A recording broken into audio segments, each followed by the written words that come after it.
Hello everyone, welcome back to my channel. Before starting the video, please subscribe and keep watching for more details videos. Caitlin Clark cleared as Fever Nation's frustration turns to teammate over turnovers in Aces upset. Indiana Fever's rising sun had a cold morning. Clark's threes clanked. Turner's minutes tanked. The Aces won. The Fever fumbled.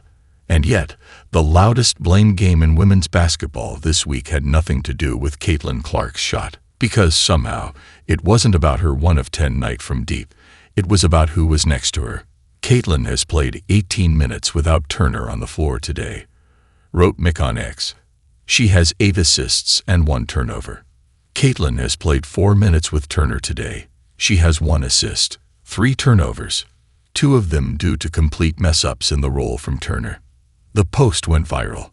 Never mind that Clark finished with 8 turnovers total, her second highest this season, or that she shot 7 of 20 from the field and just 1 of 10 from 3.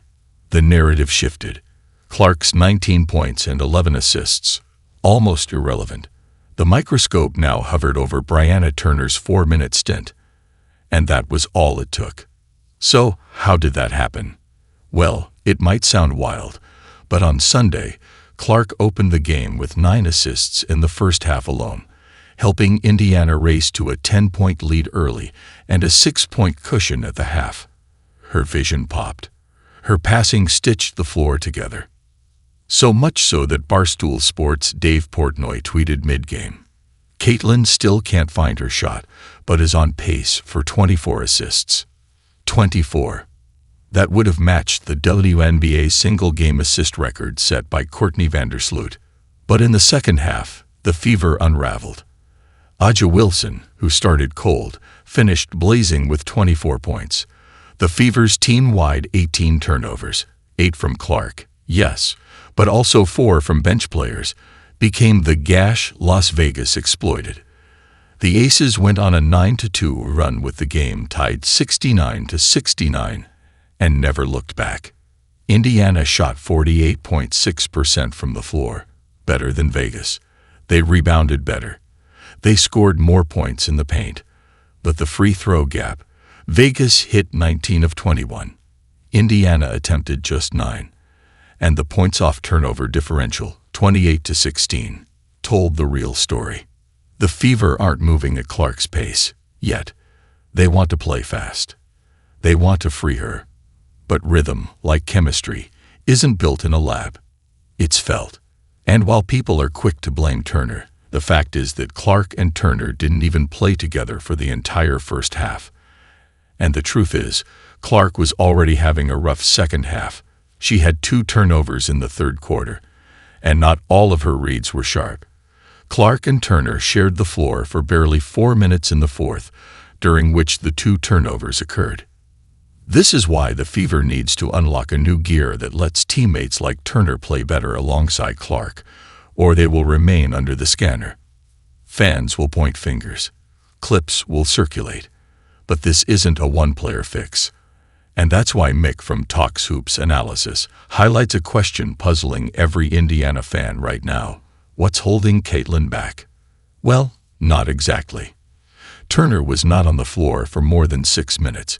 In fact, this year she's averaging just 3.4 minutes per game, less than the 9.4 she played last year with the Chicago Sky.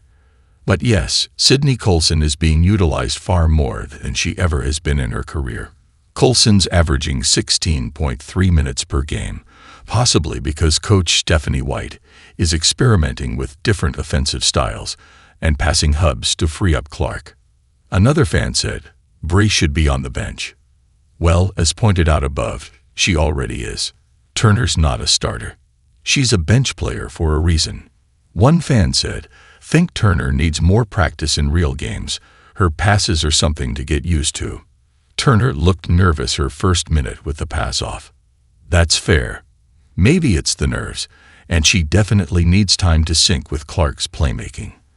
As Mick pointed out, 2 of Clark's turnovers came from mess-ups in the roll from Turner. Well, Ari McDonald was waived after her hardship contract with the Indiana Fever ended on June 13, 2025. So if they waive Bry too, they'll be short. But yeah, it's fair to give the Fever the benefit of the doubt for now. The players who were injured are back, but not yet back in form. Dewana Bonner is still out, and Demiris Dantas has Eurobasket duties. So it's understandable that the Fever are still trying to find rhythm with their bench unit. The Fever are smack dab in the middle of the season after all. One fan added, "Turner has no business ever being on the floor." That's a bit harsh. Stephanie White probably chose her for a reason. If things don't improve, maybe that changes, but not just yet.